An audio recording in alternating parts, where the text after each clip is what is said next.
All right, hello and welcome to the final day of moon signs. It is day 4 and we are covering Aries, Taurus, and Gemini. So if you are one of these ladies that has your moon in these signs, this is your day. If you've missed the other 3 days, you can go ahead and take a look back. If one of these 3 are not your signs, I've covered all the other ones so far. So this is final day, final day of fun. And every sign got a card pull for the week. So it's worth knowing your moon sign because we're going to start playing with your moon sign all month long. If you want to know your moon, you can go ahead and private message me over on Stars in Her Eyes. You can drop a note in the comments for any of the videos. There are posts even on Sunday, even on before that, where you can learn your moon sign as far back as last month. So you're gonna wanna know your moon sign because like I said, all month long, I'm devoting it to information about the moon, information about the signs and how it impacts you. So let's go ahead and launch into Aries. Aries moon. So keeping in mind when it's as a moon sign, the moon is our unconscious personality, the things that we're not as much in control of as we put that out in the world. So sometimes people hear this and they're like, oh my God, I do put that side of myself out into the world and I never really paid attention to it before. And it's so common.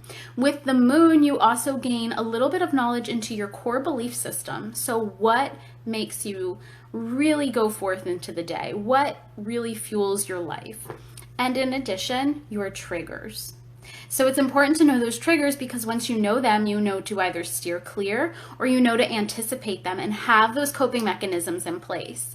So Aries moon, what does that all mean for you? Aries is all about the fire. They are the get up and go, the prow of the ship. They are the ones who are very childlike, impulsive. They also can be very impatient. So that's kind of the downside, an Aries moon, they're not going to be able to withdraw, take a step back and really assess how they're feeling. It's going to be more, they feel it, they say it. So and on that note, what an Aries moon is thinking, they're going to say. So if they're really grateful, if they're coming into this state of profound gratitude, they are going to be overly emotive of that.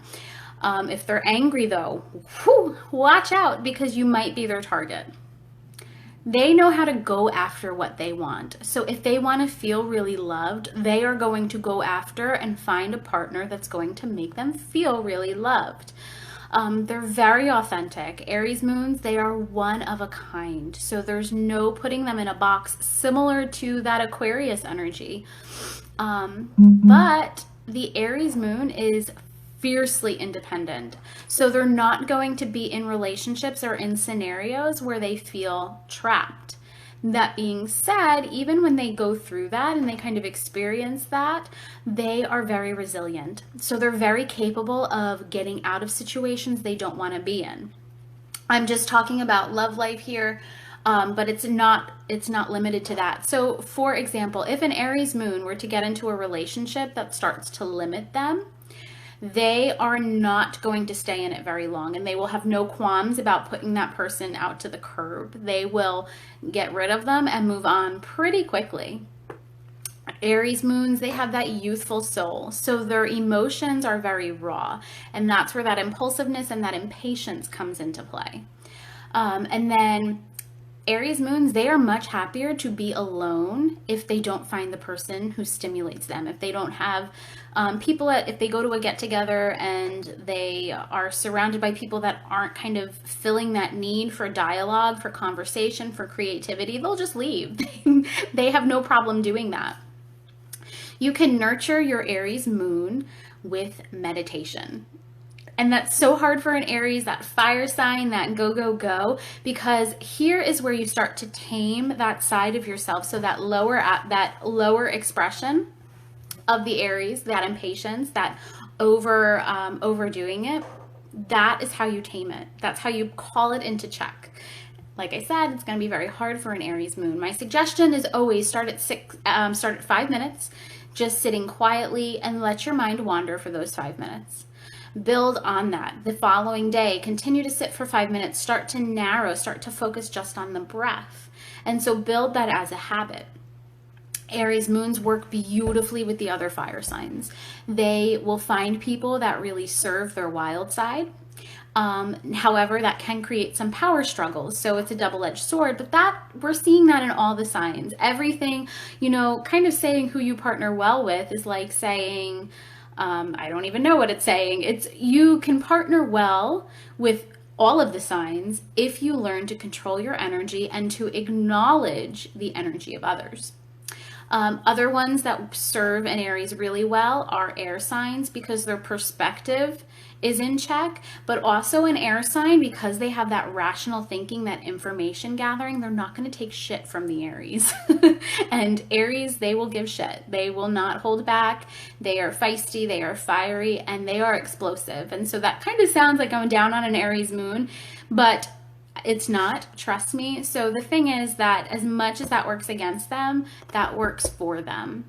Okay, so the card for the Aries moon, and so perfect, is the Knight of Wands. So it's asking the Aries moon if you are working in the right direction, if your goals are aligned with the steps that you're taking.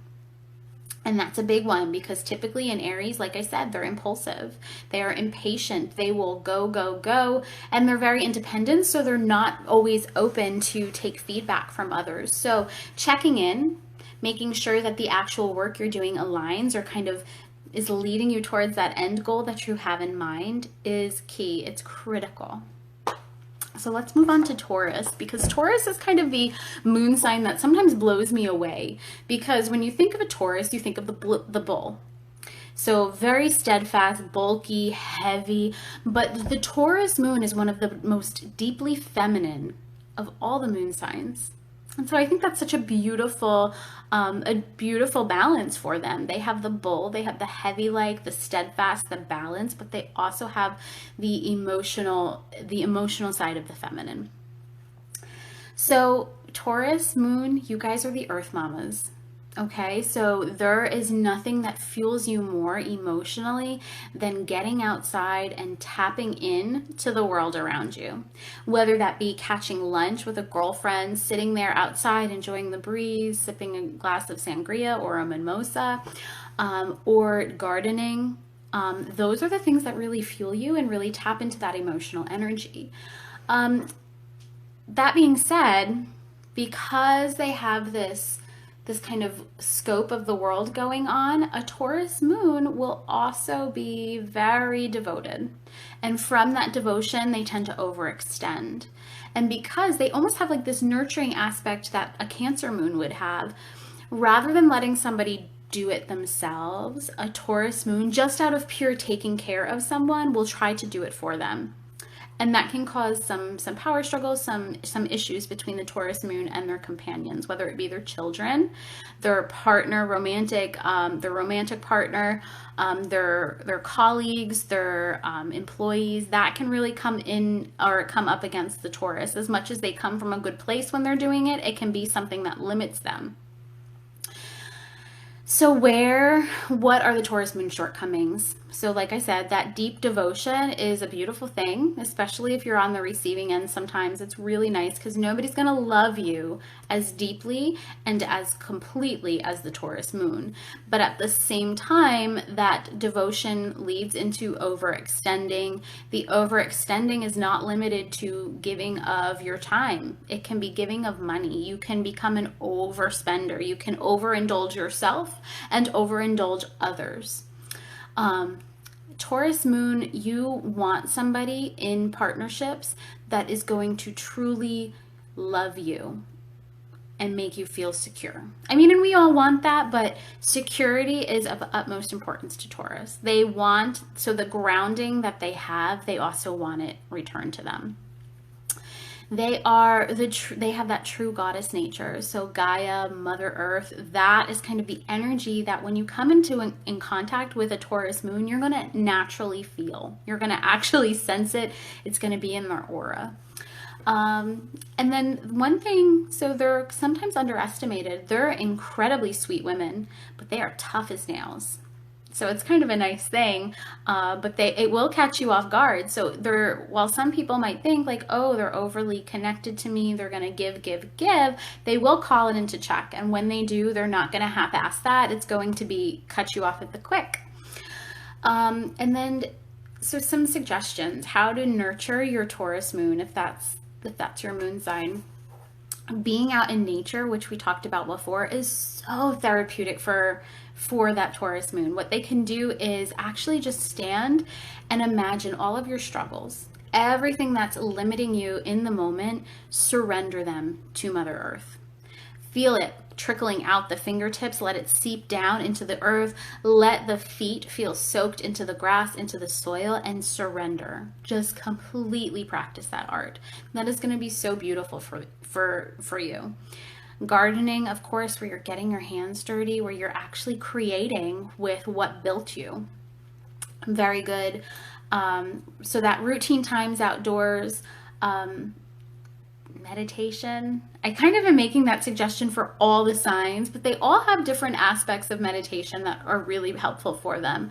So for the Taurus moon, rather than letting the meditation be kind of a grounding thing, which you already have in surplus, meditation gets you out of your body and into your head. Lets you start to kind of go and do that process. Those things that you aren't putting out there or that you aren't as aware of are going to start to come in, and that's just going to balance that and build on that earth energy even more. So signs that they do well with, all signs do well with like signs. So Taurus is an earth sign. It does really well with other earth signs.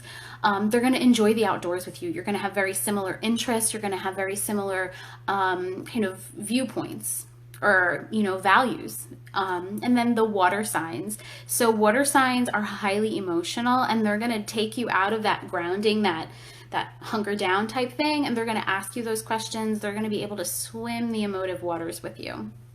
Your card, Taurus moon, 7 of Wands. And I actually love this card. So when I first, fun little story, when I first started reading cards, Taurus moon came up, 7 of Wands came up in 10 of my first tarot readings. So the first 10 all had this card in various aspects. So I was doing the Celtic cross spread, and this was everywhere. It was just, so this is a card that I think everybody struggles with. So are your actions having unintended consequences? And that can work on the high side, that can work on the low side. So figuring that out. And then similar, it's a Wands card, so very similar qualities to what we talked about for Aries, which was the Knight of Wands. How are you aligning with your goals? This, I think, is more calling you to say, this is what my goal was, this is what I really was wanting, but is it making me feel that way? And so that'll come up a couple of times in my teaching when we're working with the moon, because frequently we set these goals. I want a promotion, I want a new house, I need a new car, and it's focused on concrete material items that we want, or kind of status aspects. So you want the promotion so that you can step up a level. It's not necessarily that we've tapped into emotionally what that means for us. And so when I start to talk about intentions as it relates to your moon, we're going to start to really investigate. So you have this aspiration, so say your goal is promotion. Well, what does that mean for you? How is that going to make you feel? And then the feeling, and as you work towards it, you check in with the feeling. It's very easy to monitor a goal and say, okay, in order to get, this promotion, I needed to bring on 10 new clients. Okay, I got those 10 clients. So yeah, that's a numbers thing. But did bringing on those 10 clients actually get you emotionally where you wanted to be? Is that giving you less time at work? Is that giving you more money so that you don't have that stress in your life? So we're going to start talking about that as well. A little sneak peek at the weeks ahead. So final sign, Gemini moon. I actually had a really fun lunch last week where I sat down with a husband and wife, and they were both Gemini suns and they were both Gemini moons. And one did not know their birth time, so it was really hard we couldn't kind of identify ascending signs. So Geminis, you guys are the investigators. Everything is based in sound logic, in sound research. You analyze and talk about your feelings, but you don't necessarily let yourself feel. You're deeply perceptive. You pay attention. When someone's speaking, you are right there. You are listening to them. You also have this tendency to escape into books. I am really surprised when I hear that I am not a Gemini moon, quite frankly, because that is my number one escape. And then sometimes when you're feeling kind of down or you're feeling like somebody's kind of pissed you off, you become aloof. You become very cold. Because Geminis are the thinkers, the overthinkers, quite frankly, they are very prone to anxiety. And they love to be in partnerships that aren't confining. Because they're stuck so much up in their head, it's critical for them that they have the time to do that thinking. And then Geminis are one of the signs that almost immediately are drawn to one another. So if you have a Gemini sun, moon, or rising sign, you frequently find yourself in relationships with someone that is a Gemini in one of those three things as well. So you love that Gemini energy.